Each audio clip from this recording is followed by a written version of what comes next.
sy iainantsika ny voahevitra zavasoratra ny fanjakan'andriamanitra tonga etam'izao ny mpanjaka miditra tonga eto am'izao tontolo zao ny mpanjakantsika dia maniraka atsika ho iraka sombavana na tsona koa ny teny mazava hoe ambassadeur ny hery sy fahefana isika rehefa miditra ao amin'ny fiainantsika ho toy ny mpanjaka izy raha ty fahatelo reny trinité ary fotoan-dehibe satria mandray vahiny manakaja atompo isika mandritry ny telo andro zay hatramin'ny zoma dia pasteur Daniel sy Elisera Cotijelina Lasana zay avy any États-Unis ataony izy mandavatsy ary nanana kobola hitsatsidohany a Madagasikara tsy tiako ny tele tany-drazana tany ny zanaka mapara ny tany io fa tsy any-drazana zay fanolo-maso io any Madagasikara izy a manenreo tany taranaka ary anjaratsika no kolokolo reo tany reo mba ny taranaka any arina andro lehibe koa loany satria ampisatanana iarabala io zanak'andriamanitra tonga teto nandritry hatramin'ny taona faharoapolo sy roa arivo zany dia aorinan'izay dia misy fiarana miara etaeta kely misy koa fandraisana fanasantomba zay tsy zavatra kely fa ahafahantsika miongona amin'andriamanitra miongona amin'ireo anjely miongona amin'ireo kristianina rehetra hatramin'izay ka manak'izay na ireo zay mbola tsy teraka akory aza efa ampifondronin'andriamanitra isika efa miboka sahady zany fiainan-danitra izany izay no ela fa dia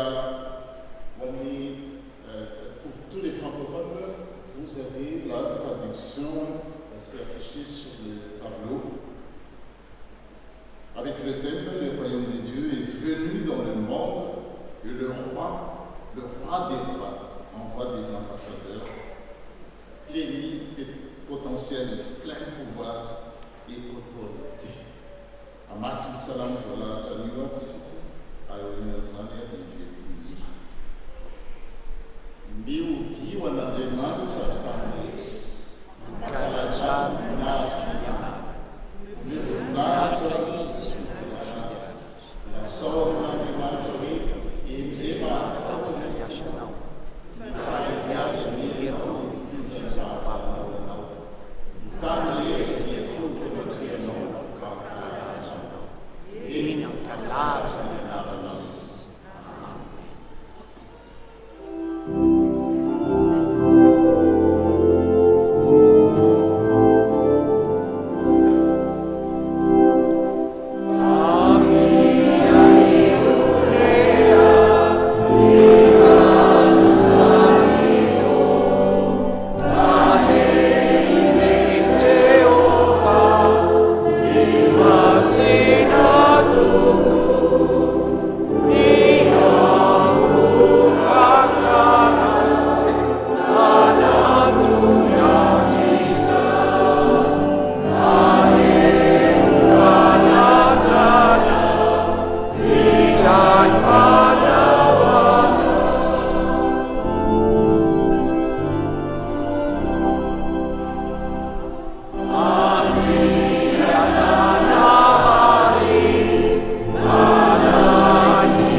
alalan'i Jesosy Kristy tompo ary mpanjaka te hiditra eo amin'ny fiainanay.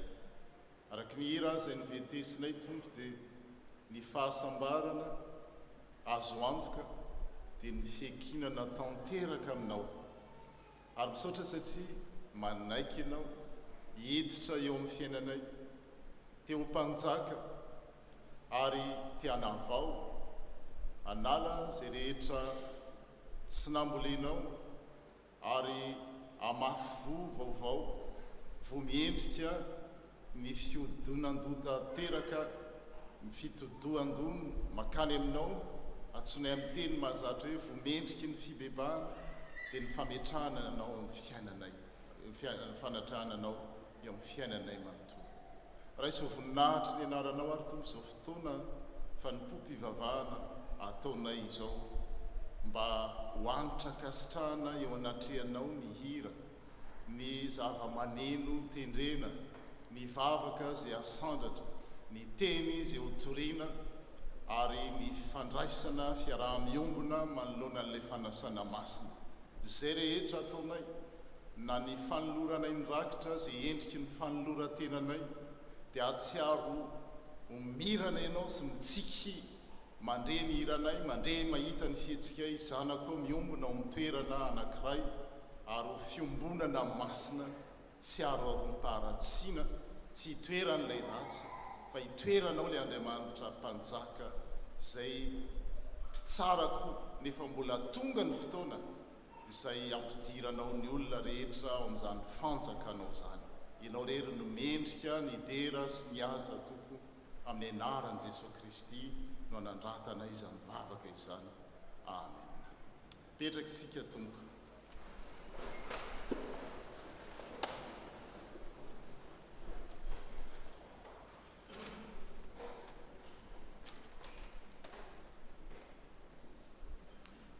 Araka ny lohahevitra dia andeha isika hiaino ny sitrak'Andriamanitra. Nous allons écouter ensemble quel est le conseil de Dieu.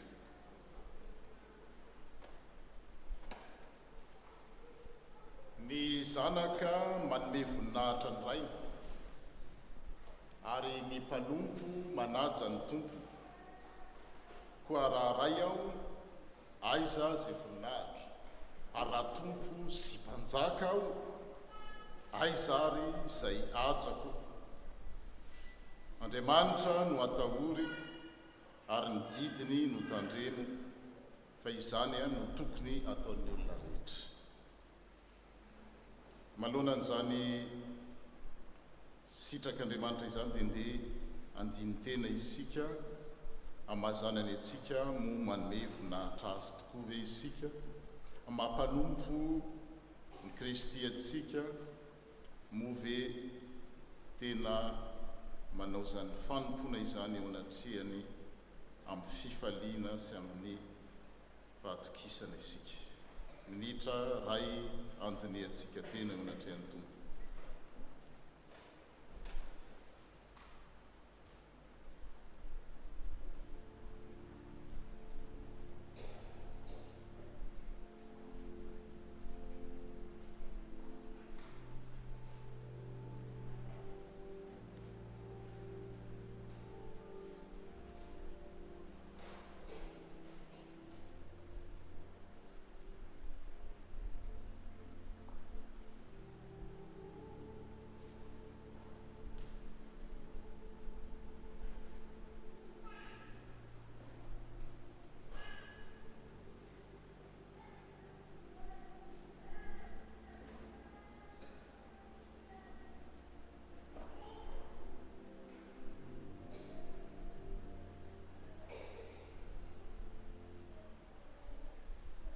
Seigneur notre Dieu, le roi des rois, mais aussi le Dieu d'amour qui connaît et qui nous aime. Nous reconnaissons devant toi avec douleur que nous ne te respectons pas comme tu es digne d'être respecté. Nous ne t'aimons pas comme tu es digne d'être aimé. Pardonne-nous de t'aimer si mal, d'attendre toujours tes services au lieu d'être à ton service.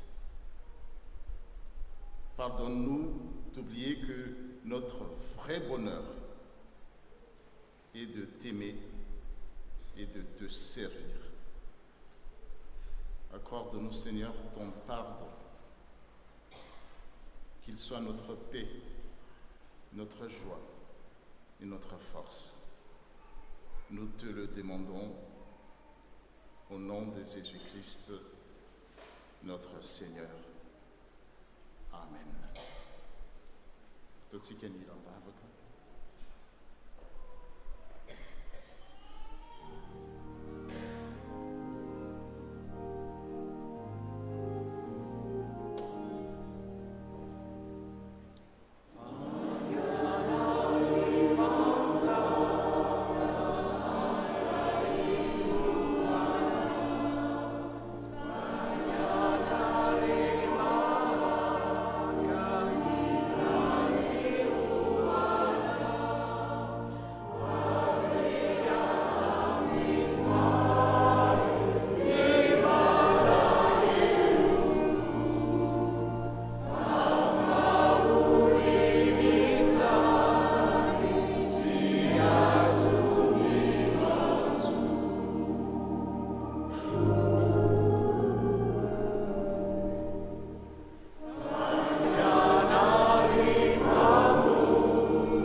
Ianareo, ianao, na dia ratsy aza, mahalala anome zava-tsoa ho an'ny zanakareo na ny zandrinareo na ny havanareo. Tsy maika fa ny rainareo izay any an-danitra no hanome anareo zava-tsoa n'izay mangataka aminy. Ny zanako sy ny asan-tanako hoe tompo dia aoka atitiko ihany. Amin'ny anaran'Andriamanitra ray sy zanaka ary fanahy masina no anambarana fa voavela ny elokareo satria mibebaka sy ny fona taminy tokoa ianareo. Raisy ny finoana izany teny izany ary misaora azy. Amen. Misaotra anao zany iray.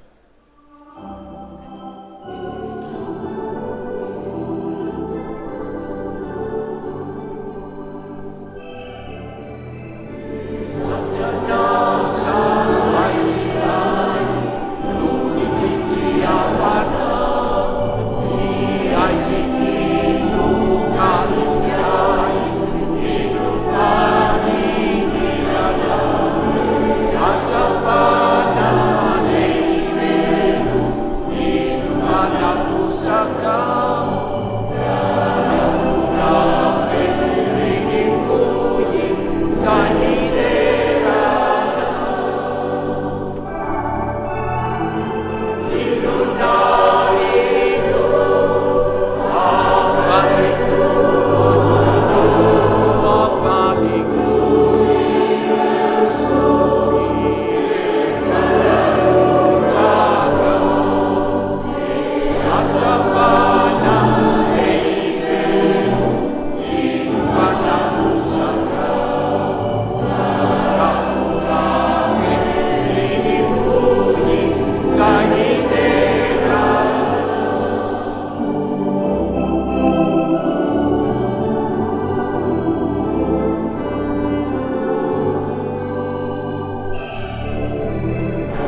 avo indrindra ho an'Andriamanitra ary fiadanana ety ambonin'ny tany ho an'ny olona ankasitrahany. Petraka isika dia miroso amin'ny vakiteny isika mandritra ny hira raiky amin'ny 530 andiny voalohany dia miroso ety amin'ny loana reo manana anjara amin'ny vavaka sy vakiteny.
Zay fanay masona mba ianao no hiasa ho amponay izay mandre ny teninao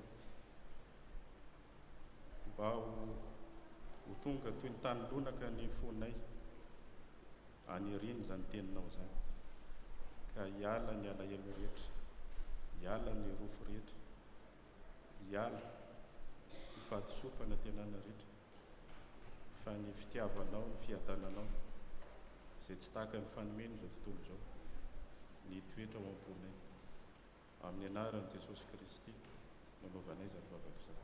Amen.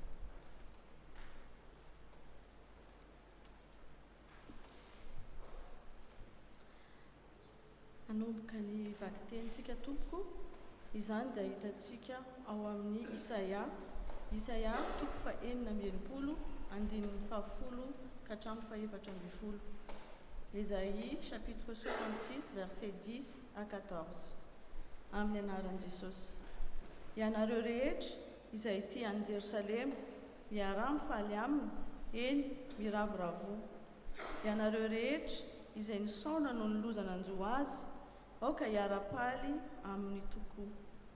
Dia ho vokin'ny fampiononana omeny ianareo, ary ho finaritra migioka ny zava-tsoa atosany, tahaka ny zaza minono voatambitambin-dreniny.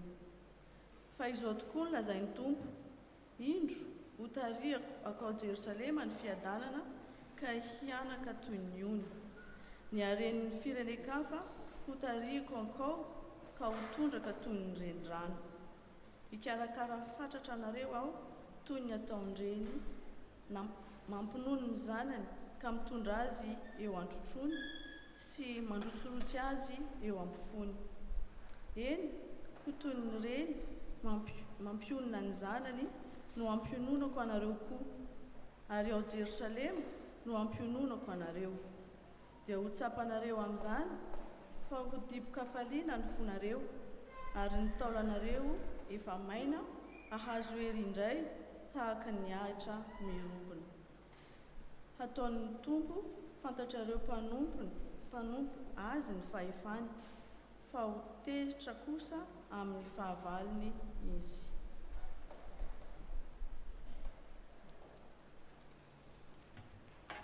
Raha ho tohizantsika ny vakiteny, izany dia hitantsika ao amin'ny Galatiana 4:9 andininy 11 ka hatramin'ny 12. Vakiana amin'ny anaran'i Jesosy. Fa sanatria raha mba misy ataoko rehare afa-tsy ny azo fijalian'i Jesosy Kristy tompontsika, izay nahavaombo izao tontolo izao tamin'ny azo fijaliany, raha ny amiko ary izao kosa raha ny amin'izao tontolo izao. Fa samy tsy mahasoa na ny famorana na ny tsy famorana, fa ny olom-baovao. Ary izay rehetra mandeha araka ity fitsipika ity, dia ho aminy anie ny fiadanana sy ny famindrapo, ary ho amin'ny Israelin'Andriamanitra. Amin'izao sisy izao, aoka tsy hisy anahirana intsony, fa izao mitondra ny marika Jesosy, voatomboka eo amin'ny tenako, ho amin'ny fanahinareo anie ry rahalahy, ny fahasoavan'i Jesosy Kristy tompontsika. Amen.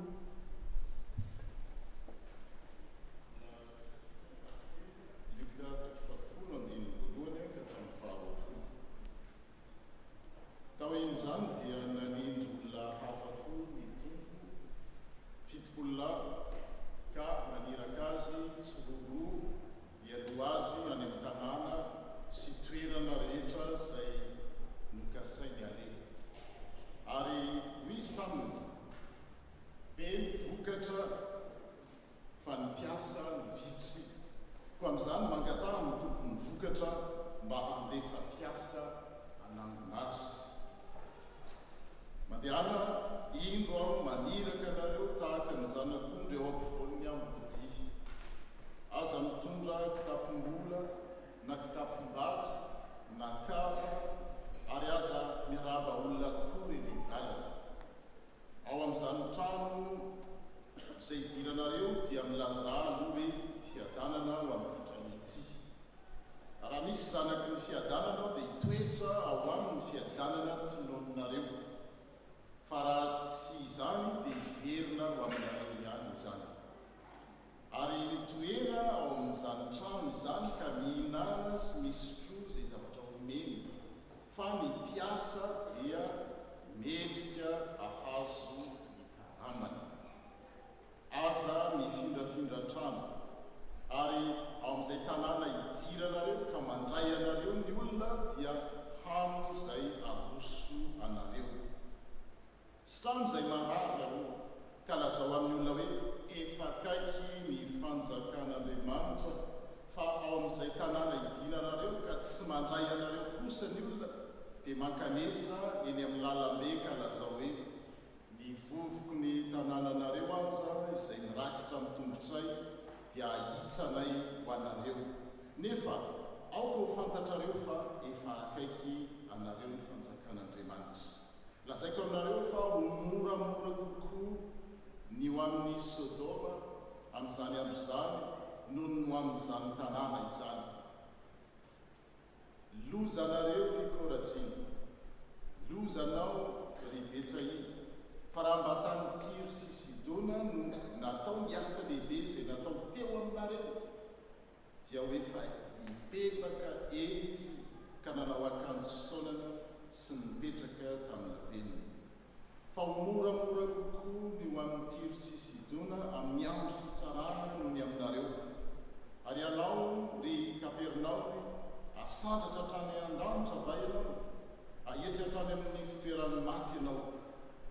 Izay miaino anareo dia miaino ahy, ary izay mandahy anareo dia mandahy ahy, ary izay mandahy ahy dia mandahy izay naniraka ahy. Miverina tamin'ny fifaliana ny fitopolona ka nilaza hoe Tompo, na dia ny demonia aza dia manaiky anay noho ny anaranao.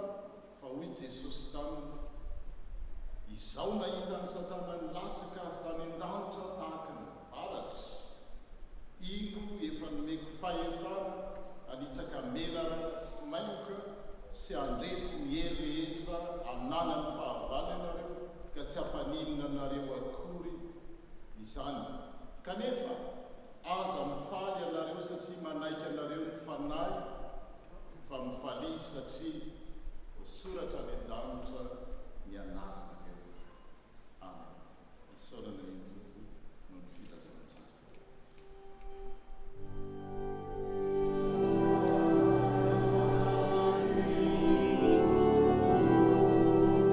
Glory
fahasoavana sy fiadanana avy amin'Andriamanitra antsika sy avy amin'ny Jesosy Kristy Tompo. Amen. Miara-mipetraka isika.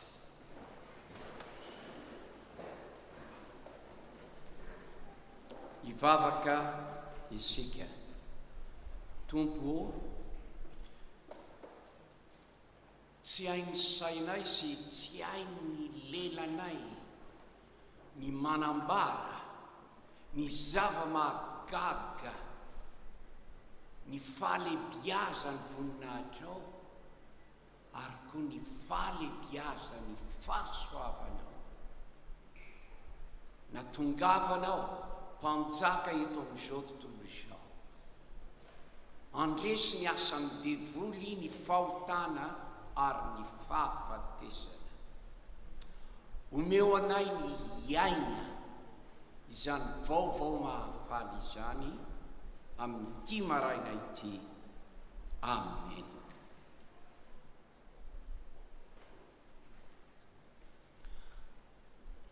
Ny mpanjaka tonga eto amin'izao tontolo izao. Ary ny mpanjaka maniraka ambassadeur, maniraka, iraka, masoivo, mpitondra teny eto amin'izao tontolo izao. Izany no lohahevitry ny toriteny izay tiako ho zaraina amintsika amin'ity maraina ity.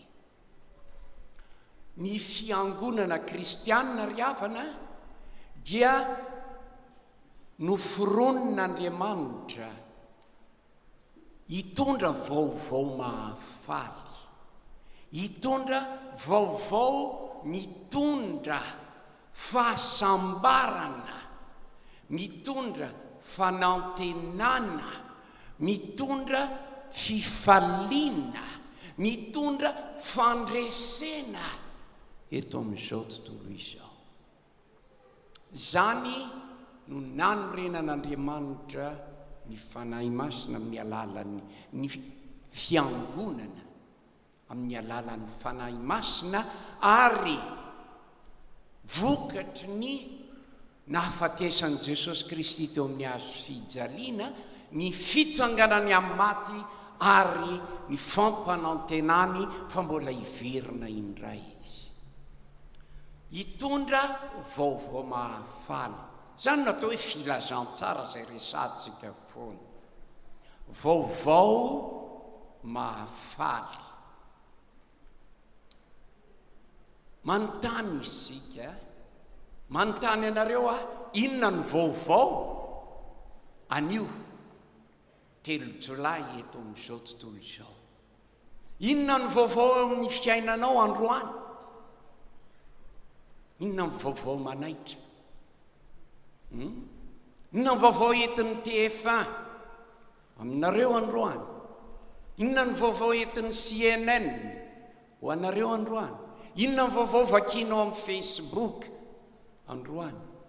Inona ny vaovao vakianao amin'ny taratasy raisinao androany? Vaovao mahafaly ve sa manao ahoana? Misaotra n'Andriamanitra fa misy ny vaovao mahafaly. Teraka soamantsara ny zanaka vavy, afaka abaka ny lamatoantsika, miakatra nahazo promotion teo amin'ny asa, afaka namangy ary manao vakansa amin'izao fotoana izao, mamangy toerana mahafinaritra zay tsy mbola hita. Tahaka anay dia mamangy ny Côte d'Azur avy any États-Unis, mahafinaritra zany. Misy aminareo hoe andeha ho any tendrombohitra ary efa miravoravo ny amin'izany. Izany ny vaovao toa mahafinaritra.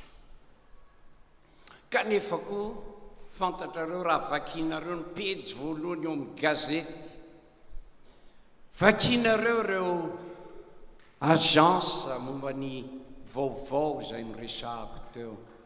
Inona ny zava-misy? Avadibadika ny pejy.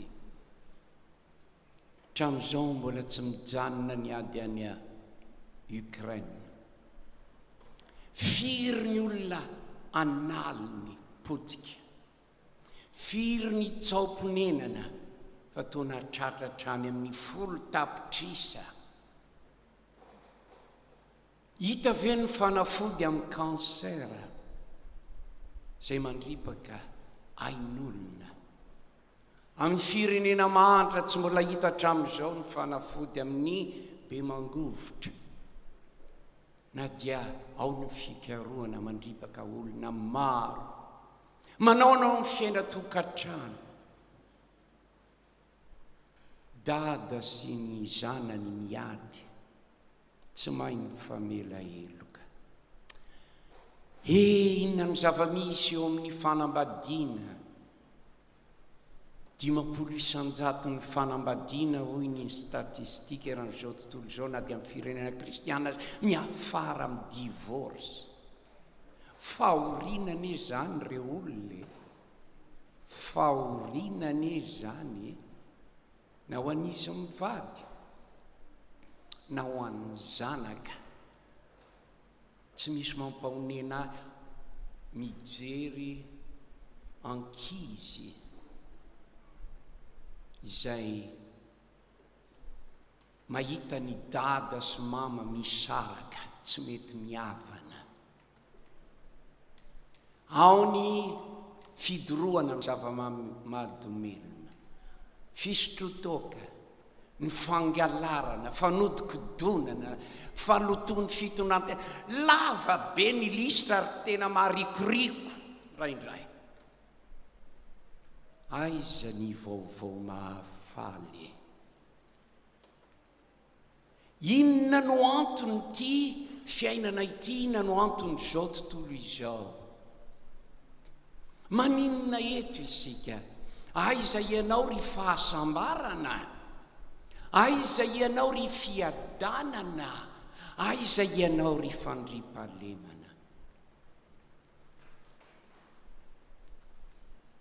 Zao tontolo izao zay rakitry ny aizina, rakitry ny fahafatesana, rakitry ny fahafatesana, famoizam-po, fahakivina.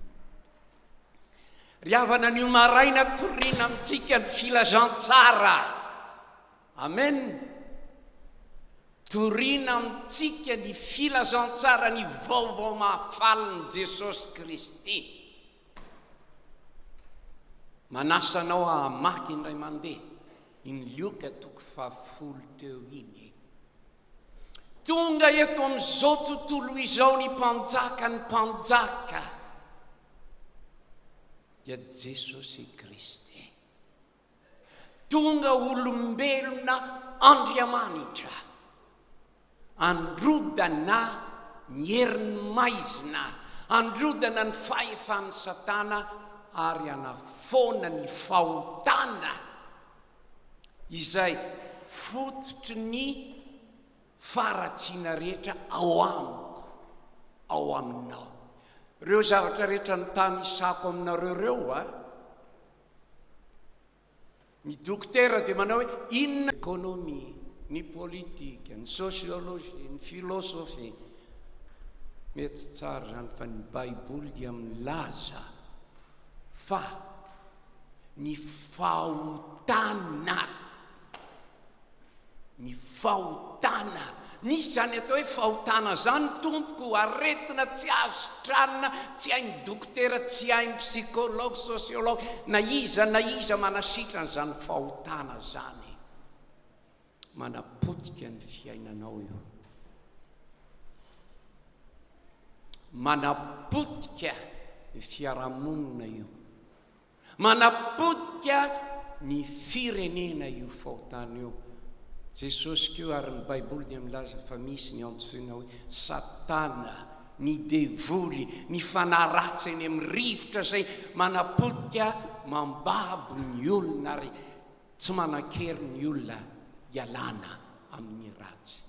Ary farany ny fahafatesana, fahafatesana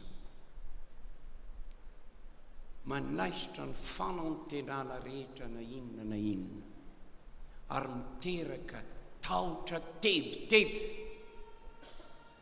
ireo no natongavan'i Jesosy Kristy eto amin'izao tontolo izao. Izao no ambara aminao androany maraina. Ambara aminao zany androany maraina. Ho anao zany afatra izany. Lioka 10.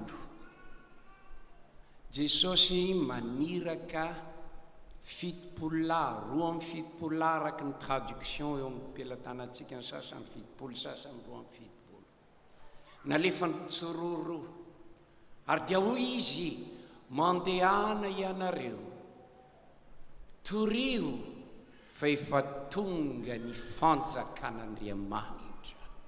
Inona ny dikany hoe tonga ny fanjakan'Andriamanitra ry havana? Dikan'io dia tsy inona fa izao, tonga ny mpanjaka. Le roi est venu dans le monde. Le vrai roi, le roi des rois, le roi créateur de l'univers. Tonga ny mpanjaka. Tonga ho anao. Emmanuel ny anarany amintsika Andriamanitra. Jesosy Kristy io mpanjaka io. Zavatra mahagaga, mahatalanjona, tsika zatra amin'izany fa izao eritrereto mba azonao eritreretina ve izany hoe Andriamanitra. Andriamanitra. Mpamorona izao tontolo izao, ny kitana, ny volana, ny masoandro, ny galaxie, ny voie lactée, nanorona, ny molécule, ny atome, ny neutron, eny hatrany amin'ny virus. Zany Andriamanitra izany, tsy takatry ny saina ny alebiazany, tonga zazakely, tonga olombelona, tao Galilée, tao Palestine. Jesosy. Ten'Andriamanitra io Jesosy io zay no amaran'ny Baiboly Ten'Andriamanitra io, ninninona tsy faneken'ny olona azy zao tontolo zao azy. Ten'Andriamanitra io. Nanaiky, tsy niriko hoe nanaiky omboana miazo fijaliana laimbaraka alatsadra. Nanaiky alevina tao anaty fasana, ny finosina tamin'ny lambapaty. Andriamanitra nitsangana tamin'ny maty, tsy azo ny fahafatesana ny tazona. Zany ry havana ho vaovao mahafaly, tonga ny mpanjaka, tonga eto amin'izao tontolo izao. Ary dia hoy izy hoe maniraka ambassadeur, maniraka mpitondra teny aho, hiteny amin'ny olona rehetra fa efa tonga aho, vanim-potoana vaovao. Tonga aho eto amin'izao tontolo izao. Naniraka ny 7 na 7 lahy izy dia zao ny teny. Lazao amin'ny olona efa tonga ny fanjakan'Andriamanitra, akaiky ny fanjakan'Andriamanitra. Lazao amin'ny olona efa tonga aho, Jesosy Kristy, mpamonjy tompon'ny fahefana sy ny hery rehetra. Ary nitory amin'izany Jesosy Kristy eo amin'ny Marka 1 raha nitory teny izy dia hoe efa tonga ny fanjakan'Andriamanitra. Zao mibeba ianareo ka minoa ny filazantsara. Ny fibebahana, ny finoana ny filazantsara no idirana ao anatin'izany fanjakan'Andriamanitra izany. Tsy mila manao demandena visa spesiala idirana amin'izany fanjakan'andriamanitra izany. Zay saka tsy tafiditra teto France satria hoe raha vao mihoatra ny 3 volana nareo dia tsy maintsy manana viza. Dia efa saika andeha hiverina zay tsy andeha. Sarotra. Eto amin'izao tontolo izao mila viza nareo vao tafiditra. Reto France nareo raha hoe hiditra ho citoyen français dia tsy maintsy mameno papier be dia be. Taka izany raha teo Amerikana nareo dia misy ny procédure be dia be. Raha te hiditra amin'ny fanjakan'Andriamanitra ianao, fantatra ny zavatra amohan'Andriamanitra ny varavarana aminao, ny fibebahana finoanan'i Jesosy Kristy. Manaiky hibebaka ianao, manaiky handray an'i Jesosy Kristy ho tomponao sy mpamonjinao ianao. Ary rehefa manao izany ianao, dia hozy izy Jesosy hoe voasoratra any an-danitra ny anaranao. Zany ny fiafaran'ny tantara teto. Falia fa voasoratra any an-danitra ny anaranao. Betsaka ny zavatra tsara kanefa koa mandisy fanantenanany hoe rehefa miangona foana dia tafiditra amin'ny fanjakan'Andriamanitra. Tsy te anakivy ary mampahery anareo hiangona ary anao ny asan'ny tompo. Misy koa ny hoe eny tsara, eny fa na hatramin'ny batisa, ny confirmation, zava-dehibe zany ary tenenin'ny baiboly, lalana tsy maintsy atao. Fa raha tsy mino an' Jesosy Kristy ianao, tsy mibebaka ianao, hozy izy ny teny hoe tsy authentika ny fandraisanao an'i Kristy ao anatinao. Mandray ny fanasan'ny tompo ianao. Ny fandraisana ny fanasan'ny tompo dia vokatry ny famonjena izay ananantsika ao an'i Kristy. Ary mifaly, androany tsika handray ny fanasan'ny tompo. Mifaly anie zany ireo olona. Meny Jesosy ny tenany sy ny rahany sika androany maraina. Fa iny vokatry ny finoana ao an' Jesosy. Fa raha tsy mino an' Jesosy ianao dia mofo topaina sy divay fotsiny iny. Fa rehefa mino an' Jesosy Kristy ianao, tafiditra ao amin'ny fanjakana ianao, voasoratra ao amin'ny fanjakan'Andriamanitra ny anaranao. Wow! Ao fanjakan'Andriamanitra ny anaranao. Tsy misy afaka manaisitra io anaranao io ao na iza na iza. Jesosy Kristy ny garanti manao simi hoe Daniela zanako voavela eloka, zanak'Andriamanitra, prince du royaume de Dieu. Zany menanao torio hoe efa tonga ny fanjakan'Andriamanitra. Tao amin'ny olona hibebaka sy inoa. Zany tompoko no asa omena antsika fiangonana. Ary mahafinaritra eto Marseille misy kristianina maro be takizao. Zay voasoratra any an-danitra ny anarany satria mino an' Jesosy. Ary dingana faharoa, hozy izy Jesosy hoe hoy ny tenitsika androany, maniraka ambassadeur Jesosy. Hiteny amin'ny olona, anambara amin'ny olona, aza kivy, aza matahotra, manana ny fandresena isika amin'ny anaran'i Jesosy. Ry fahafatesanao aiza ny herinao. Hoy Jesosy hoe meko fahefana nareo anitsaka ny scorpion eo ambany tongotra reo sy ny menarana amin'ny anaran'i Jesosy. Izany no fahefana omena ny ambassadeur iraka Jesosy Kristy. Izany ianao. Tsy misy olona mahavita izany afa-tsy ianao izay mino an' Jesosy Kristy.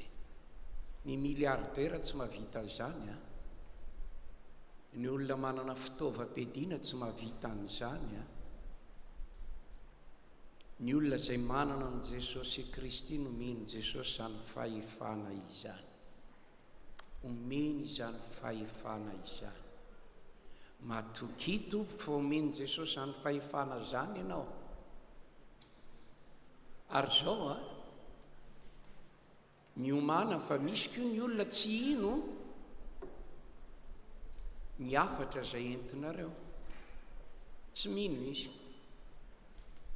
Zavatra mampatahotra amin'ity loka toko 7 ity dia misy ny fitsarana sy ny fanameloana ho an'izay tsy mety andray ny afatra ny filazantsara. Hozy izy Jesosy hoe lozanao ry Korazina, lozanao ry Kapernaoma, fa raha mba Tiro sy Sidona izay tanàna tena jentilisa no nitoriana dia nibebaka izy ary nandray fiainana mandrakizay.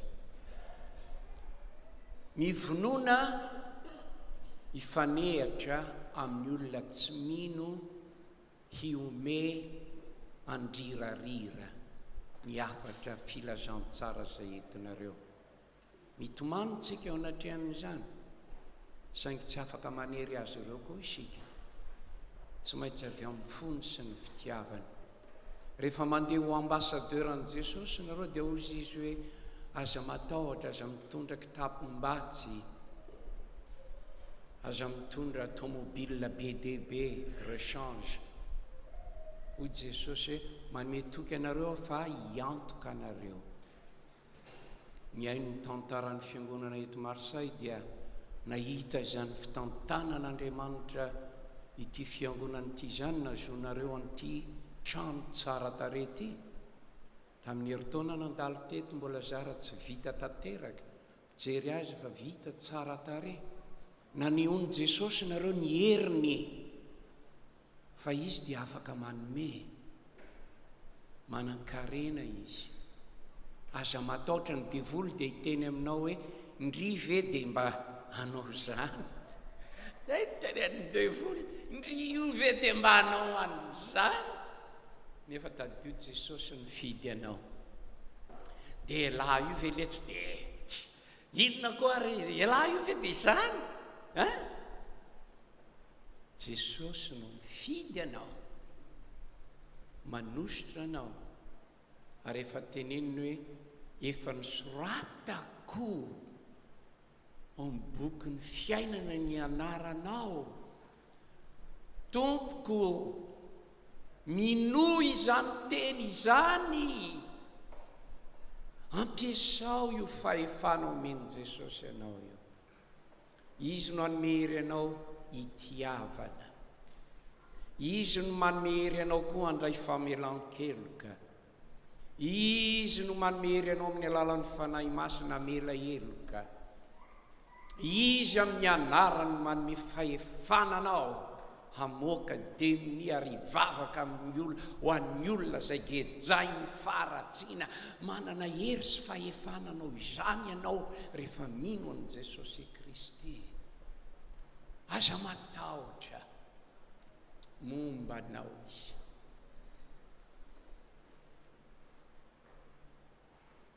Fanontaniana farany apetrako dia hoe fa nahoana no maniraka olon'Andriamanitra? Nahoana izy no miantso anao? Nahoana? Ny antony ry havana, Jesosy dia miantso olona hanao ny asany. Azon'Andriamanitra ny maniraka anjely, manana anjely be dia be Andriamanitra ny an-danitra. Amin'ny teny frantsay hoe division d'ange, division betsaka ane zany. Azo ny rahana fa izao olombelona no nofidian'Andriamanitra hitory ny filazantsara. Tsy hanana fotoana resahana an'izany, fa koa ny Baiboly, olombelona no nofidian'Andriamanitra hitory ny filazantsara. hoy ny salamo 5 jery ny kitana sy ny volana ary masoandro aho Andriamanitra inona moa ny olombelona no nieveranao azy ary ny zanak'olombelona no hikarakaranao azy efa nataonao ambany kely noho ny anjelina no Andriamanitra izy sarobidy eo anatrehan'Andriamanitra ianao sarobidy eo anatrehan'Andriamanitra ianao olona tahaka anao no irahin'Andriamanitra ho ambassadeurany ary dia hoy izy zay miaino anao dia miaino a Jesosy wow zany eny no asan'ny ambassadeur rehefa miteny ny ambassadeur hoe zao no lazain'ny président anay zao no lazain'ny fanjakanay zay no izy eken'ny olona rehetra rehefa ambassadeur ianao ka miteny ny filazantsara mampibebaka ny olona hoy Jesosy hoe zay miaino anao a miaino aho celui qui t'écoute m'écoute et celui qui te rejette me rejette zany tompoko nomenantsika zava-dehibe zany verina ny mpianatra ary dia zao no teniny tamin'i Jesosy Jesosy na dia ny devoly aza manaiky anay amin'ny anaranao manaiky anay ny devoly Satana fa zao aza manao compromis amin'ny devoly a rehefa tena manaiky an' Jesosy ianao ary manao azy a manaiky anao manaiky anao reo fa raha ianao kosa ny manao kitotoso manao kivazivazy dia ozy izy ny devoly anala fakahitsitsika fa rehefa mianaran' Jesosy ary matoky an' Jesosy ianao ary fantatrao fa mamela anao izy voasoratra ao amin'ny fanjakan'Andriamanitra ny anaranao Isaia mpaminanina hitan'Andriamanitra miezinezina amin'ny fiandrianana sy mivoninahitra tao amin'ny tempoly ny ebaneba ny akanjony na meno ny tempoly ray manontolo ary ny anjely ny hira masina masina masina masina nahita zany Isaia dia lozako fampanota tahakataka anao miteny lozako fa mahita an'Andriamanitra dia hoy ilay anjely sy Andriamanitra taminy nalainy a ny vainafo tao amin'ny altara natoany tamin'ny molotra Isaia mpaminany io altara io dia mariky ny rany Jesosy Kristy voaomby tao amin'ny hazo fijaliana ny rany Jesosy atoaka eo amin'ny molotra ao dia hoy ny ten'Andriamanitra madio ianao dia hoy Andriamanitra hoe iza no andeha hirakay dia hoy Isaia intia irawa zany ry havana ny vavaka zay ataontsika amin'ity maraina ity vavanao hoe Jesosy io irawa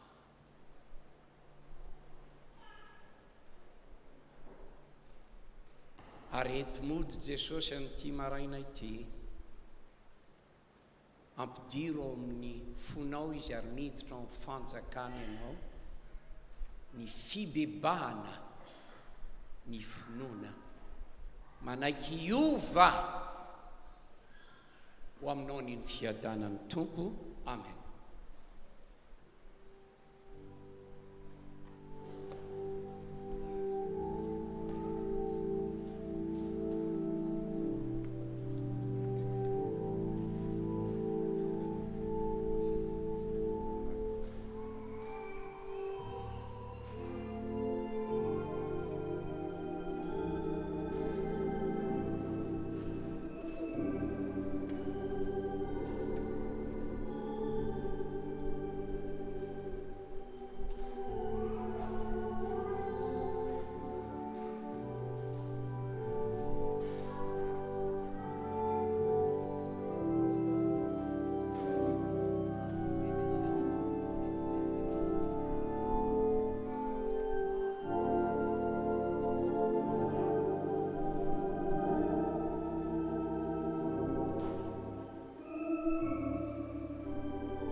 zao dia eroso amin'ny fanasan-tomposika miomana ny diadina nahitra ny feonjara-maneno izay ataony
Biarana velatra nambaratsika ny fanasan-tompo sy manambara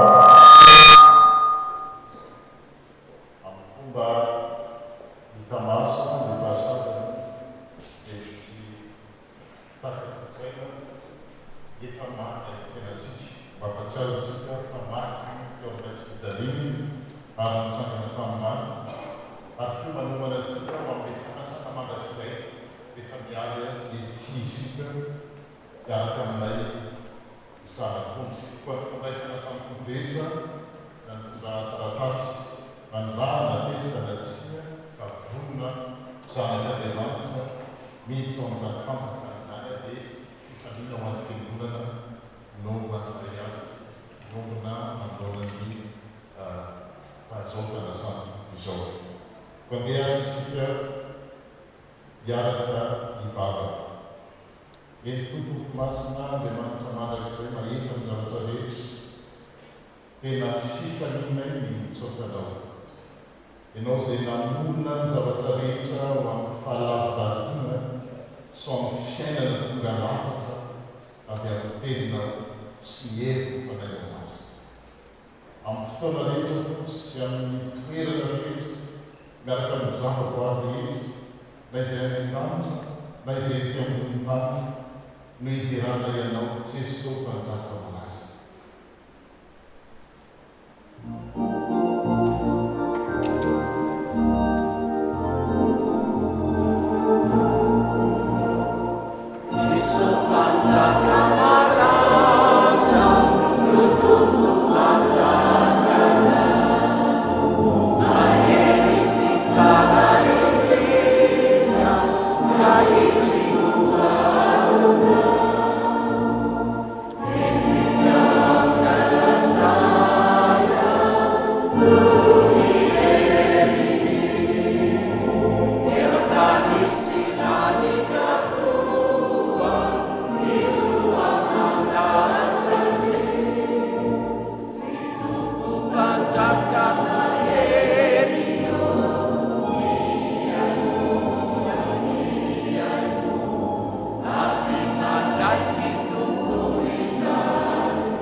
Kumpulan yang dibantu baik hiasa aminay mba hatsarovareo tafaraimahay koa amin'ny tena sy ny rano Jesosy Kristy tomponay eto ampandraisana ny sy ny kapoaka amin'ny alalany sy miaraka amin'ny ary aminy dia manao Andriamanitra raitsy to amin'ny firaisana amin'ny fanahy masina ny laza sy ny voninahitra rehetra mandrakizay mandrakizay. Amen. Ry havana ny mpandray fanasany tompo rehetra dia mijoro ary ny diakona dia izana izany ary amin'ny fotoana fotoana no andraisantsika sy ombonatsika amin'izany fanasana masina izany.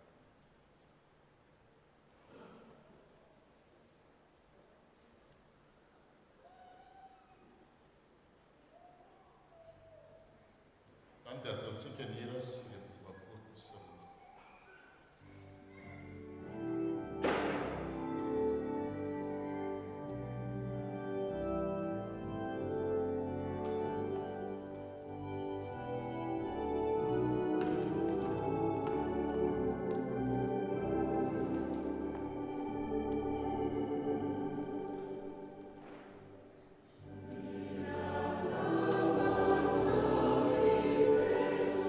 Amen.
Jesosy Kristy tomitsika tamin'ny alina izay namadia anazy dia nanray ny mofo ary efa nisaotra izy dia mivakiny ka hoe izy tamin'ny mpianany raiso any ty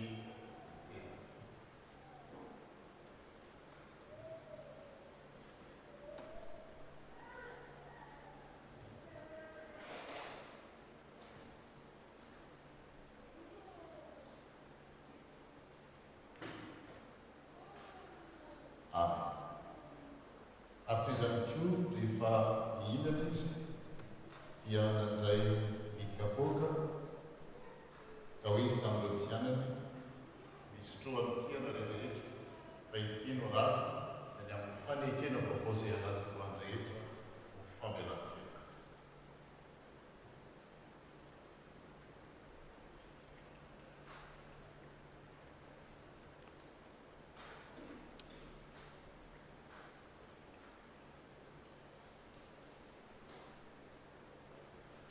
Naoviana no misy sotra ianareo dia ataon'izao ho fahatsiana. Amen.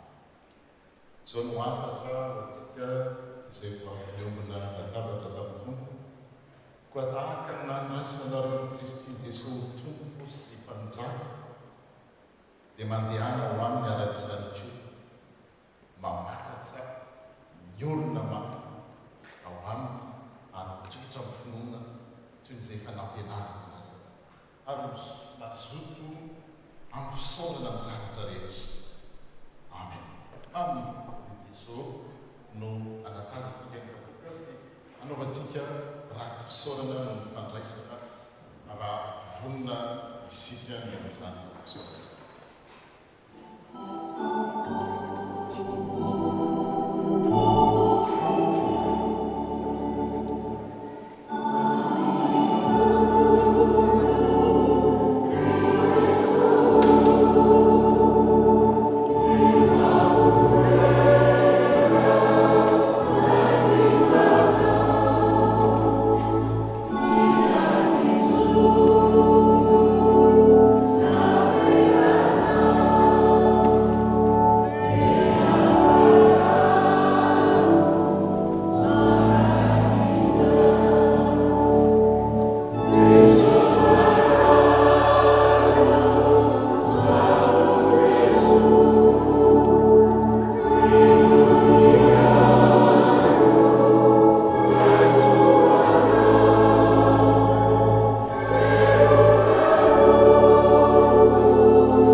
dia mbola hafaninatrano hiavana no miarambanatsika indray amin'izao alahady fa telo ny volana jolay izao.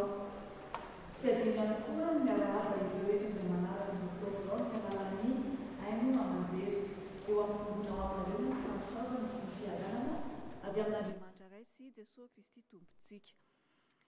Raha misy amintsika no voalohany androany no tonga miara-bavaka eto dia iangaviana izy mba hitsangana fa ho arabain'ny fiangonana.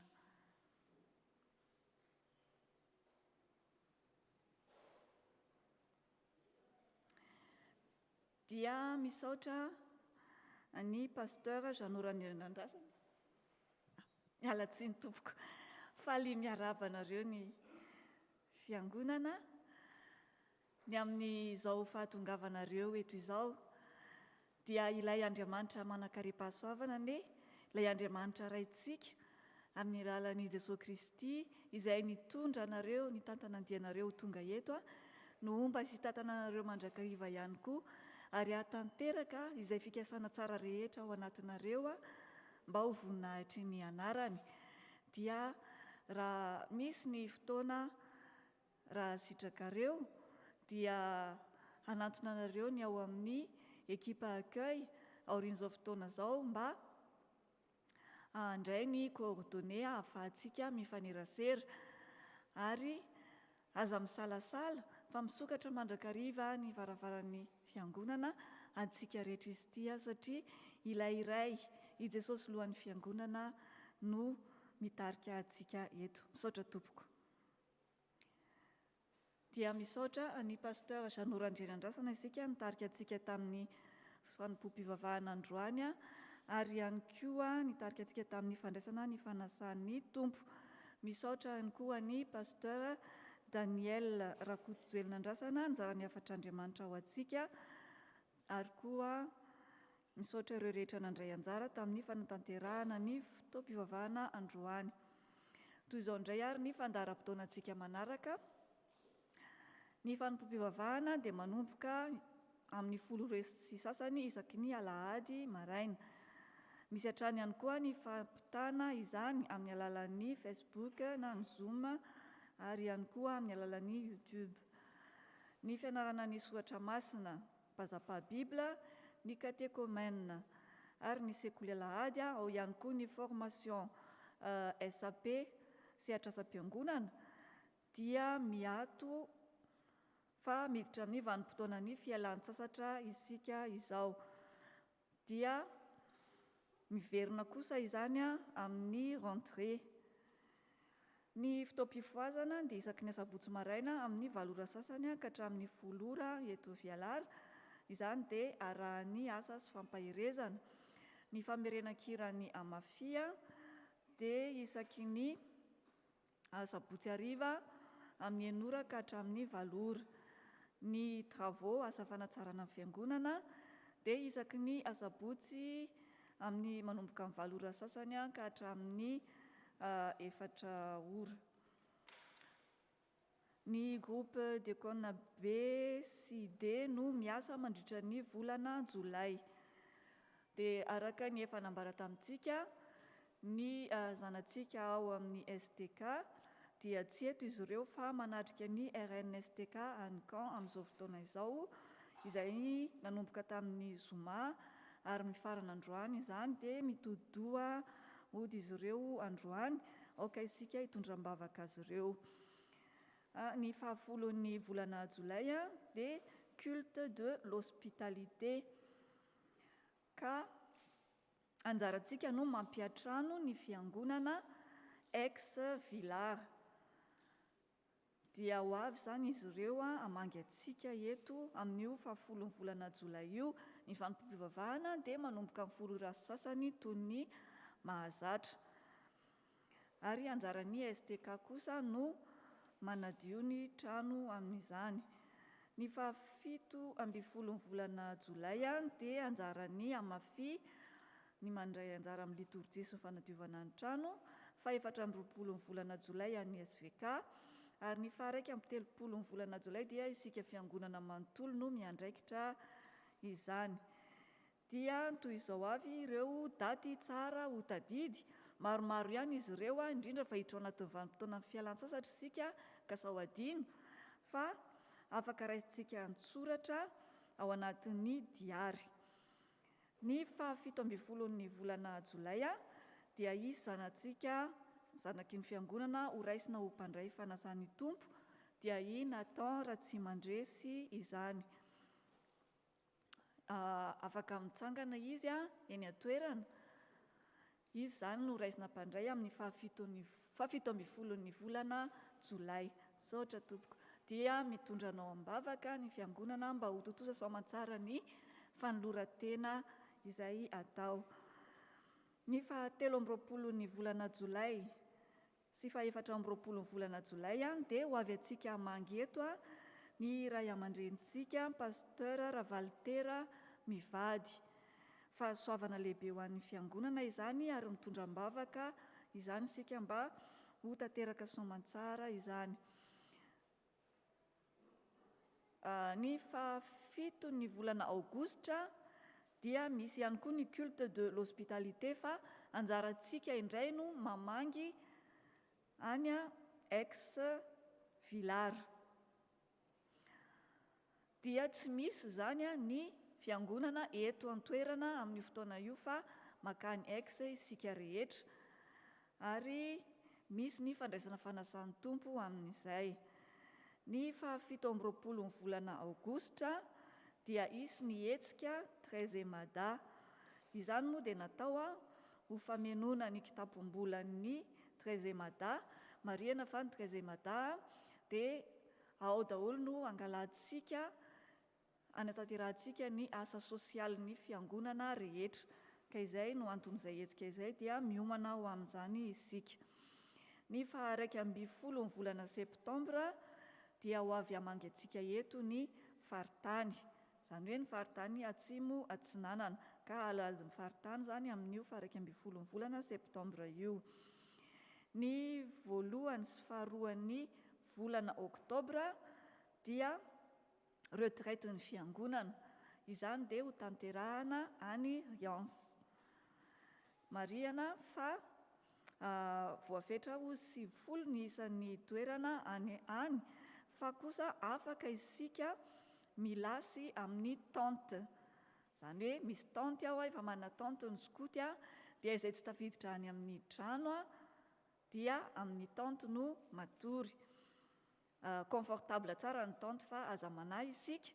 Misy ny fisoratana anarana ao amin'izany dia efa miomana isika rehetra ary misy ihany koa ny sarandasy.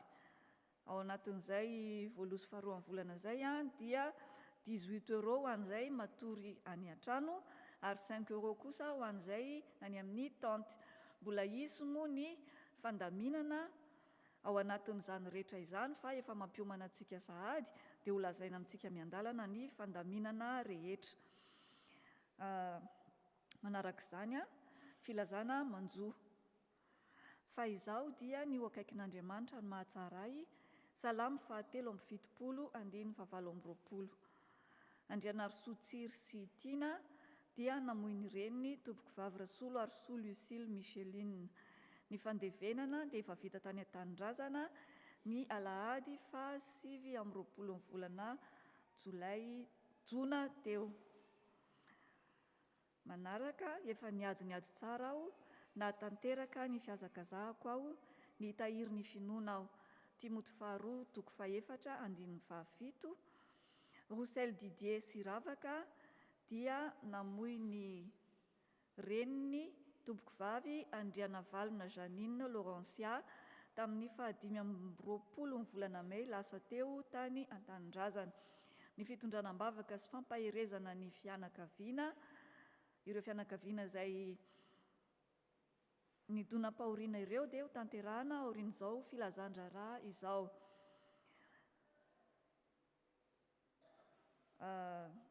Tantely amam-bahona moa ny fiainana ry havana. Misy ny filazana mariazy ihany koa. Filazana mariazy voalohany. L'Éternel Dieu dit, il n'est pas bon que l'homme soit seul, je lui ferai une aide qui soit son vis-à-vis. Genèse chapitre 2 verset 18. Irina Miari si Nicolas Legueil ont la joie de vous annoncer la bénédiction de leur mariage qui se déroulera au château Vanière 83 330 la Cadière d'Azur le samedi 9 juillet 2022 à 17 h. Ny manaraka izy ireo mba hitsangana raha tonga eto. Dia izy zany no anorina tokantrano amin'ny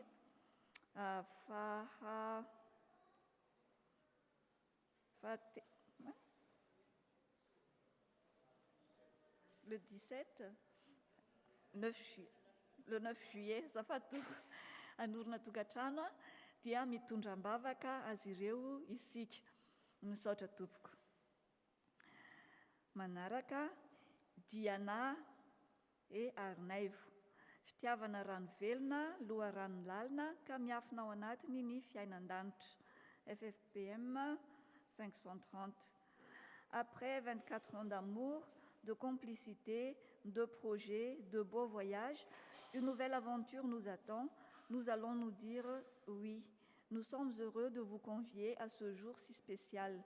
La cérémonie civile aura lieu à la mairie de Saint-Antoine, 0630 Grasse, le samedi 23 juillet à 15h, suivi de la bénédiction religieuse au domaine de la Mourarchonne, 2658, route de Pégomas, 06 370, Mouan-Sartou à 17h.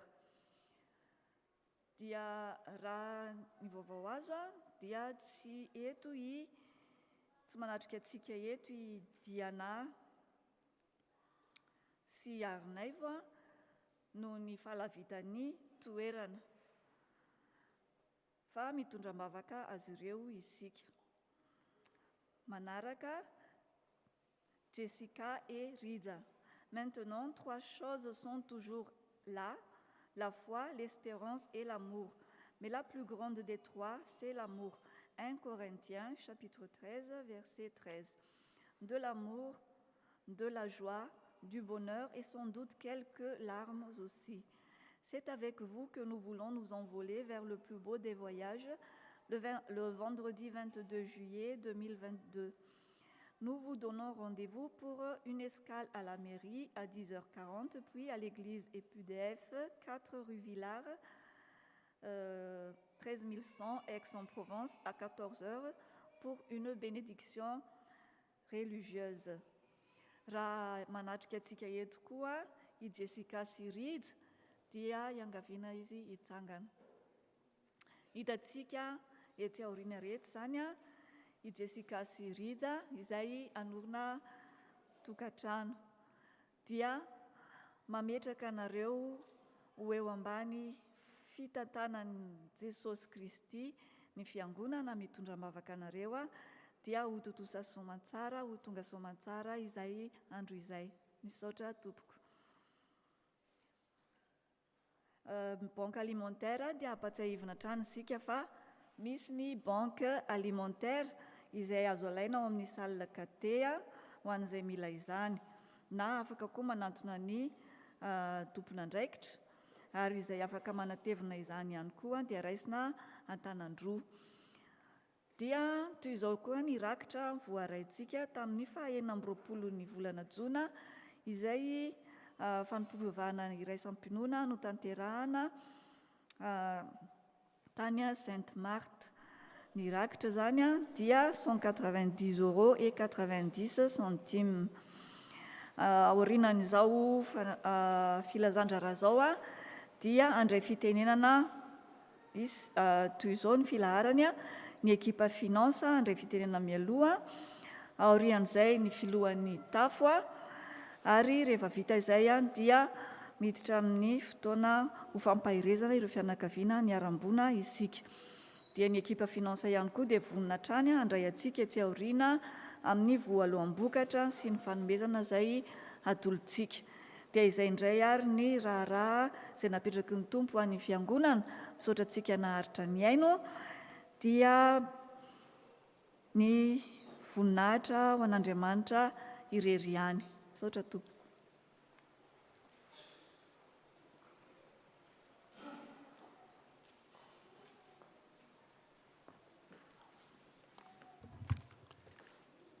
Dia faly miarabantsika mpianakavy finoana amin'izao alahady ny 3 Jolay izao. Ny anjara fitenenana aminay androany dia momba ny fomba moyen de paiement zany momba ny rakitra izay misy vaovao ho ataontsika manomboka androany. Nefa alohan'izany dia mamela any ireo 3 minitra fotsiny. Hitantara kely ny hoe ny fomba nanaovana rakitra hatramin'izay. Tamin'ny voalohany zany teto amin'ity fiangonana ity dia ny fomba fanaovana rakitra hatramin'izay dia likida. Ohatran'ny fomba tany-dako zay zany nahazatra antsika tamin'ny Madagasikara. Dia ny voatra zany nisy nanontany hoe mba afaka manao seky ve, dia ny tanterana nisy nanao seky. Tateo aoriana nipoitra hatrany ny teknôlôjia afaka nanao virement. Tato ato dia izay nampiasa portable dia afaka nanao application na portable. Zany hoe misy teknôlôjia hatrany zany izay tsy mifanoatra amin'ny fiangonana azontsika atao. Ankehitriny zany amin'izao fotoana izao dia misy carte bancaire izay betsaka amintsika no manontany an'izany mikirakira carte bancaire dia tonga ity ilay fotoana anaovantsika azy androany.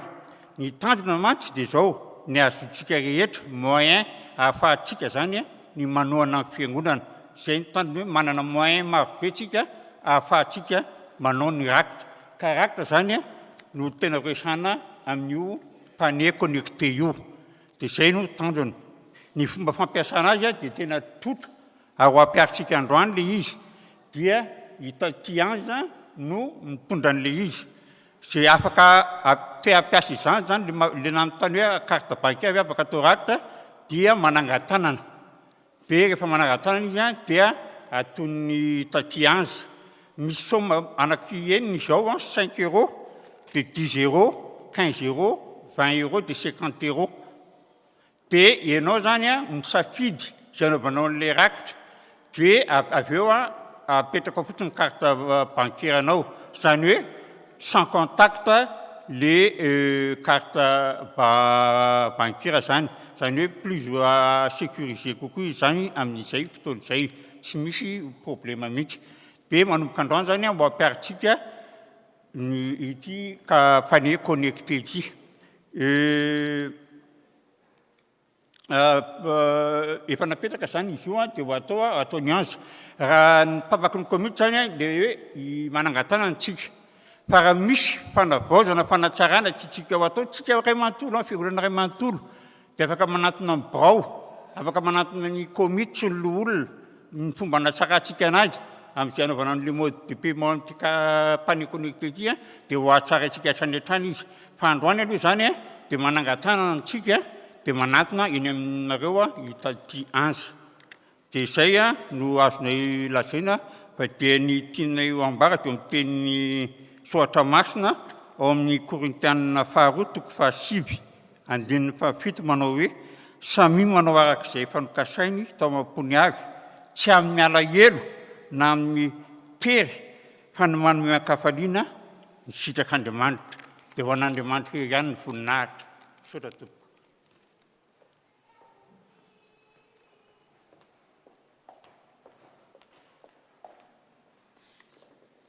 Izao kosa tsika tompoko dia tonga eo amin'ny fotoana isaorantsika any pasteur Rakotojoely Nandrasana Mivady.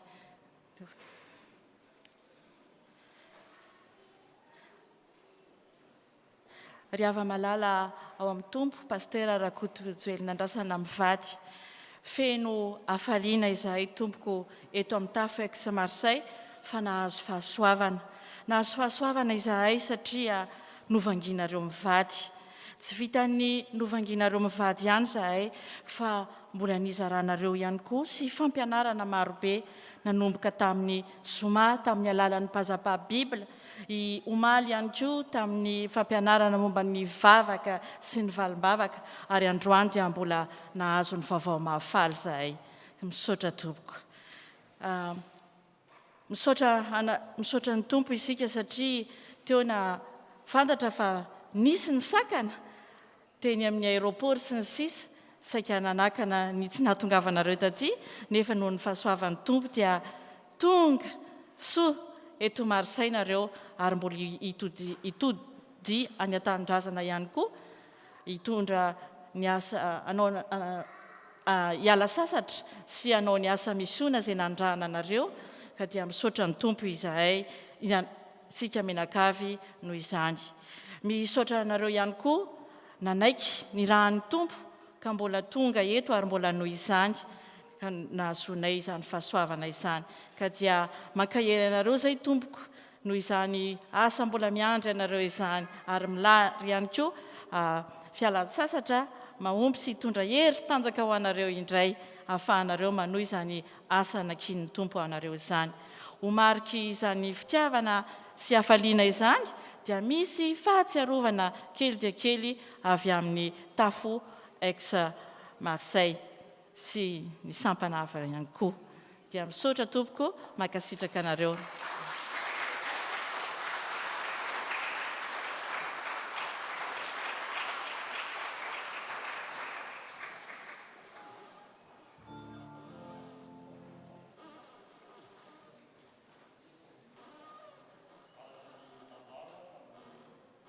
Araka nambara tamin'ny raha-piangonana teo dia tantela mambaona tokoa ny fiainana ny fizay ny fiainantsika raha mbola etỳ tany fa ho avy ny fotoana izay ho tantely foana satria eo anatrehan'ny tompo isika nisy fianakaviana roa nitondram-pahoriana dia fotoana hitondrana azy ireo ambavaka izany amin'izao ora sy fotoan'izao dia angatahana izy ireo mba hirosy eto amin'ny loana eto amin'io misy toeran'io dia mba ho avy etỳ amin'ny loana koa zany ny diakona sy ny loolona komity moa zany.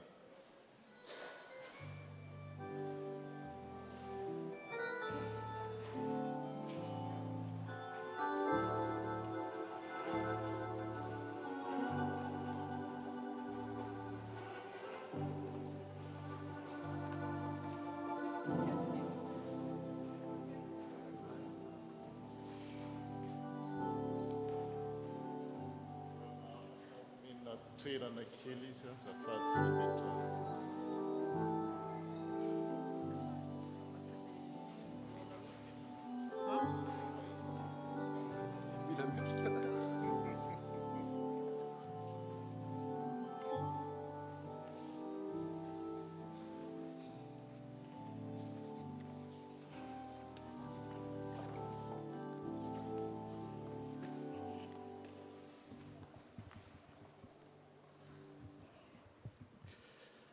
Rizy mihinan-kavy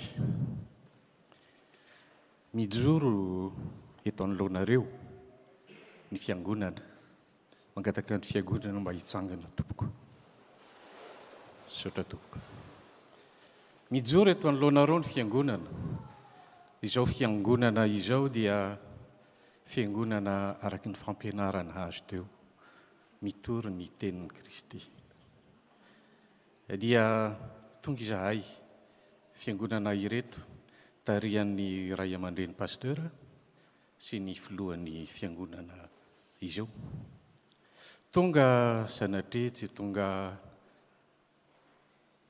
ampandatsa ndranomaso anareo fa tonga kosa tompoko hitondra ny teny fampiononana ny teny ao amin'ny nampianarana antsika dia manao hoe mifalia miara-mifaly amin'izay mifaly ary miara-ory amin'izay ory tanterahan'ny fiangonana izany ankehitriny misaotra an'Andriamanitra itsika manana an'izany teny izany ahafahana mifampizara rehefa ohatra izao rizy mianakavy izahay izao no mijoro dia olona lena ihany mitondra ny teny fampiononana aminareo ianareo no varavarana ny voahana fa ny fahoriana dia iarahantsika mizara koa mahaiza mionona tompoko mahaiza mionona manaraka izany misy fomban-drazana izay tsy hita izay maharatsy azy ary amprisihana ary isika tanora ankehitriny hanaraka izany fa tsy hita izay maharatsy an'izany ankehitriny misy vara iventy kely solondram-bary tsy masaka ho an'ny velona ary sombonda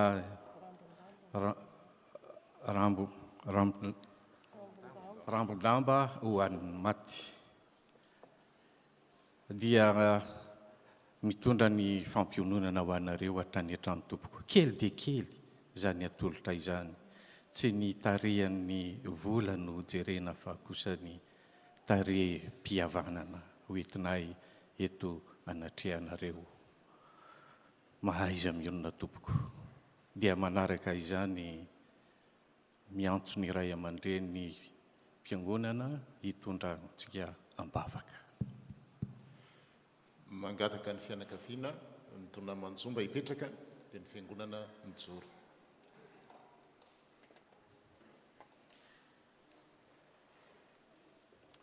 vavaka isika reto izay tompo fianakaviana nitona-pahoriana namoa ireny malala mafy dia mafy nefa miompo-panantenana koa izay sy finoana amin'ilay Jesosy Kristy mpanangana ny maty nandresy ny fahafatesana nandresy ny fahoriana rehetra izay mety mianjady amin'ny olombelona mangataka ny herin'ny fanainao masina izay mba ampionina ilay fanampampionina reto fianakaviana roa reto sy ireo havana manjakaiza amin'ny toerana rehetra indrindra any Madagasikara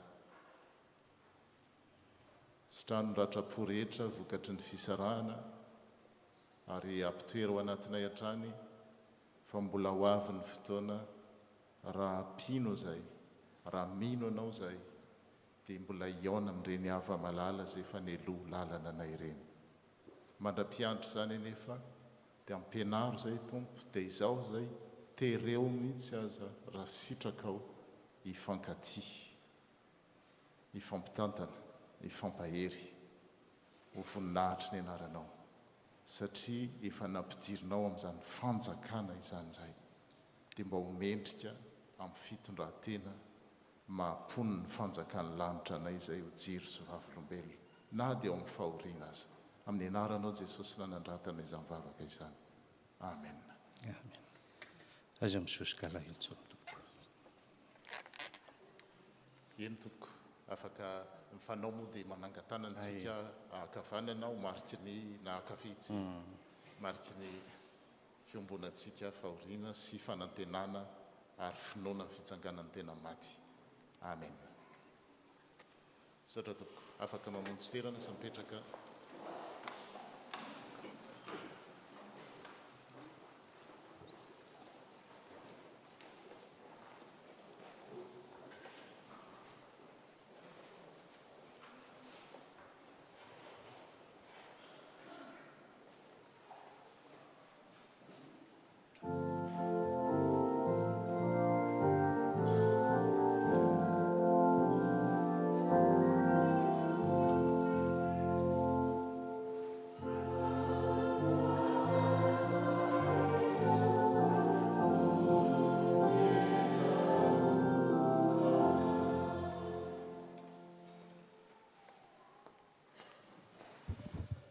ivavaka isika tompoko tompo hisoranay anao ny nanomezanao anay an'izao trano tsara sady soa araka ny tonokiranay izao indraindray izahay tompo dia te hisaotranao isan'andro noho ny amin'ny fahasoavana natolotra ao ity fiangonana ity satria tsy takatry ny sainay ny fitondranao tompo ary nanome anay finoana be deaibe ianao ka raha niainga tamin'ny madinika indrindra izahay dia indro naneo ny voninahitra ao ianao ka nahazaonay n'izao trano tsara sady soa izao misaotra ray eo mankasitraka anao zay fa lehibe ny fitiavanao lehibe ny indrafonao amin'ny fiangonanao misaotra anao ihany koa noho ny amin'ireo asa zay vita treto tamin'ireo travaux maro isan-karazany ho fanatsarana ny fiangonanao misaotra fa na ny mpanomponao nanatanteraka izany ary dia narovanao tamin'ny loza ka tsy nisy ny sampona mandritra ny asa zay no tanterahana mivavaka izahay ankehitriny ny amin'ny toy ny asa rehetra ny amin'ny asa fanatsarana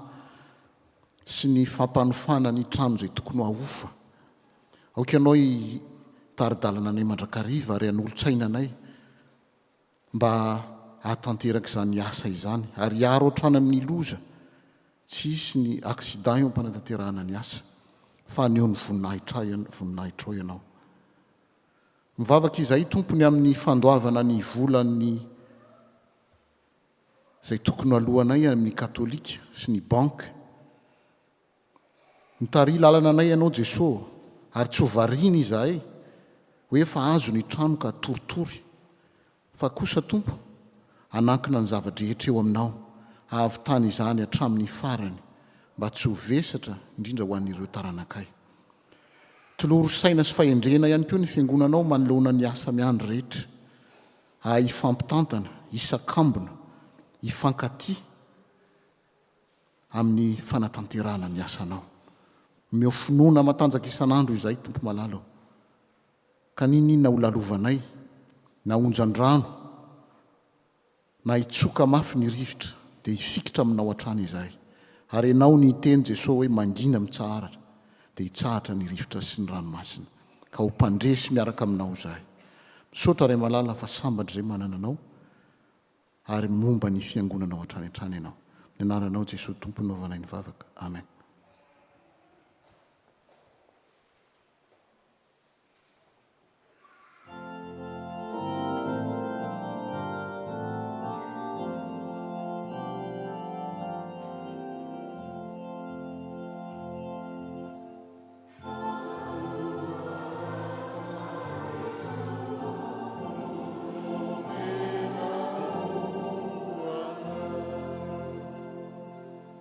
Tonga amin'ny fotoana izay ahafahantsika manolotra rakim-pisaorana ho an'Andriamanitra izay endriky ny fanoloran-tenantsika isika. Aina ny fehitra ary tompom-panjaka no atao amin'izany araka ny fanazavana teo, dia ireo izay te hanandrana amin'ny paiement sans contact dia afaka manangan-tanana mandritra izany.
iary vavatsika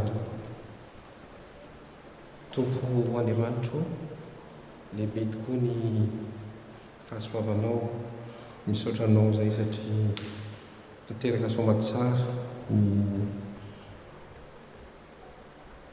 asa nampitondrainao ny mpanomponao teto nyity fiangonan'ity tamin'ity herinandro ity misaotranao izahay amin'ny fanomezanao anay azy ireo ary nytantananao nidiany ka tonga somatsara teto amin'ity toerana ity misaotranao koa izahay satria nomena zao torana izao ahafahanay midery ankalalahana sy mivavaka amin'ny ankalalahana amin'ny vahoakanao tompo ianao no hitaizanay hatrany amin'ny alalan'ny teninao ary ho hitataratra amin'ny fiainanay amin'ny fihetsikaay ny fahasoavanao ary hovavolombelonao hatrany izahay araky ny avatra ny nampitondrain'ny mpanomponao tao ho ambasaderanao izahay ary hitory sy anaparitaka ny filazantsara any amin'izay alehanay rehetra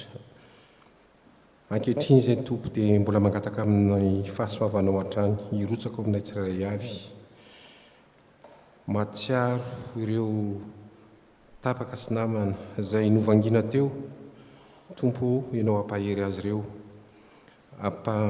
ampamaina ny fery ary dia ho fifaliana indray no hiarahanay amin'izy ireo matsiaro marary ireo sahirana eny ireo tsy manataratasy ianao hitantana sampahery azy ireo ka tsy ho resy amin'izao amin'ny fahaseranany fiainana fa dia ho ampaherezinao hatrany ary atoko ianao hatrany koa ankehitriny koa izay dia matsiaro mitrotro-mbavaka ny firenay dia Madagasikara tompo fantatrao ny fahaseranana misy any nianjangin'ny vahoaka malagasy ainjiro ny tananao satria araky ny iram-pirenenay dia anao Madagasikara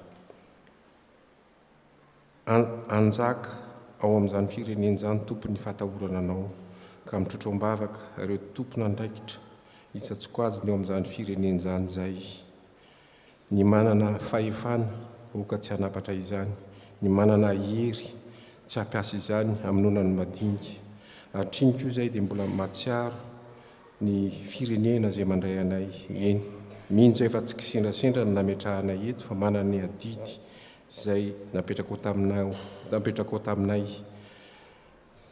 mitrotro-mbavaka ireo mpiandraikitra rehetra isan-tsokazy ny tompo ary ny filaminanao sy ny fahasoavanao hatrany no anjaka eto amin'ity firenena ity matsiaro koa ny fandriampahalemana maneran-tany fantatrao ny zava-misy amin'izao fotoan'izao tompo ajanony ny ady ianao amin'ny saina endry ireo manana hery manana fitaovam-piadiana fa ny fiadiana tsara indrindra dia ny teninao koa ainjiro ny tananao tompo ahirato ny masonay tsirairay avy ka hiaina ampilaminana sy ampitiavana ny vahoakanao ety an-tany maro tompoko ny fanirianay tiana ho angatahana aminao nefa ianao dia mahafantatra ny zavatra rehetra zay mety mahasoa anay koa indraminay ny vavaka tsara indrindra nampianarinao tamin'ny mpiananao izay irahanay miredina manao hoe rahainay izay ny an-danitra masiny ny anaranao ho tonga ny fanjakanao ataony sitraponao ety an-tany tako ny an-danitra mino an'io izay anasazo anay ary mamelany elokay tahaka namalana izay meloko taminay ary izay mitondra anay amin'ny fakapanahy manafahanay amin'ny ratsy fanao ny fanjakana sy ny hery ary voninahitra mandrakizay amen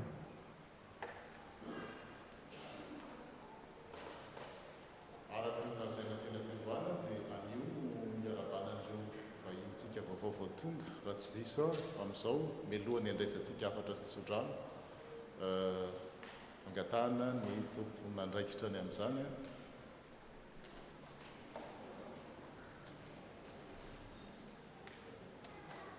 zay moa sa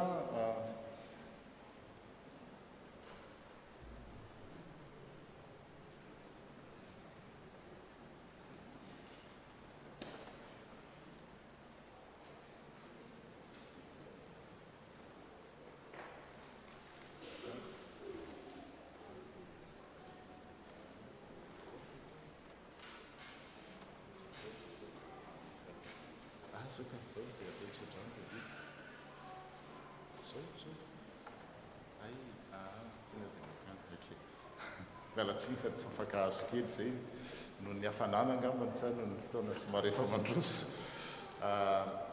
le efa reo mpiangona vaovao tonga zany dia efa mahafantatra izy efa voalaza dia midina any ambany izy rehefa avy eo mba ho raisina fa izao tsika dia andray tsodrano hitsangana andiny ny voalohany milohan'ny tsodrano ary andiny ny fahatelo troisième strophe aorianany tsodrano anao ndera ry zanaky ny ray anao fandresena ry mpanjakanay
misaotra n'Andriamanitra no isika mandray fanjakana tsy azo ozongozonina.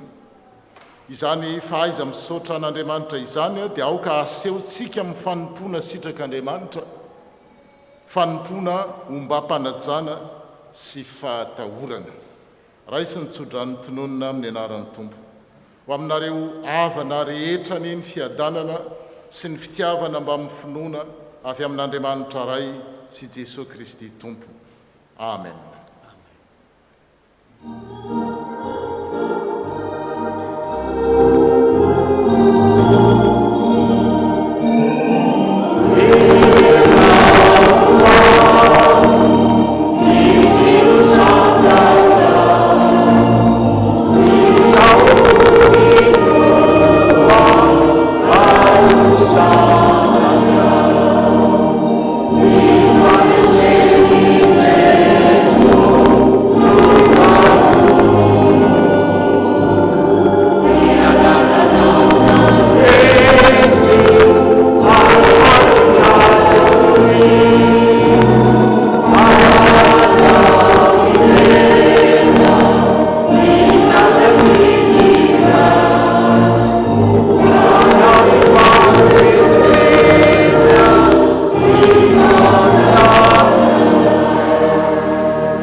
Mandrakizay. Amen. Mandehana amin'ny fiadanana ka manompo ny Tompo. Isaorana ny Andriamanitra. Dia bon dimanche à toutes et à tous. Mirary fialan-tsasatra ho an'ireo izay andeha.